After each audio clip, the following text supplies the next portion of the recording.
some power parent. Right now I'm gonna talk about what's a poor job at being a parent, or being a poor parent, to a kid. A poor job of being a parent, to a child. You wouldn't make sure that the child is nurtured. You want to make sure the child is fed. You want to make sure it has food to eat. That's what you got. You got to make sure you're on top of the child has food to eat and it's nurtured and it's in the right environment and it learns, well. You got to make sure it's in the right environment and it learns well. You got to make sure the child is focused on its life.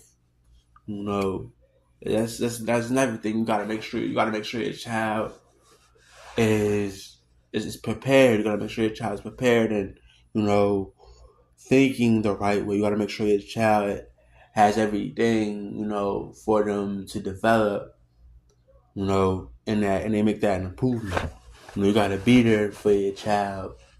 Doing a poor job as a parent, you wouldn't wonder how they could develop or improve as a kid, or you wouldn't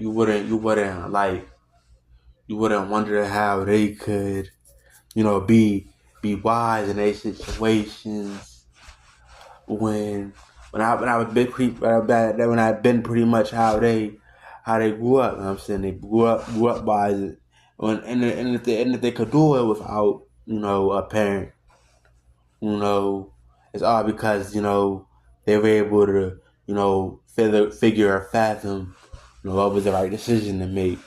What they learned growing up.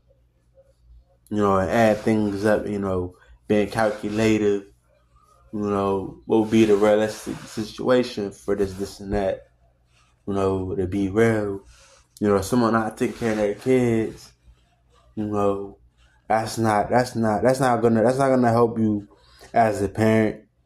That's gonna make you look like you don't know what you're doing, or you probably was jealous of the child or your children,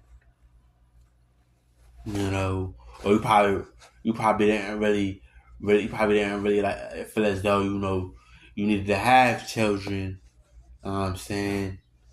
Cause like who don't know, like people that don't know how to take care of their kids. Like plenty of people that know people that probably don't know how to take care of their kids. You know what I'm saying? That's insane. Like you're supposed to want your child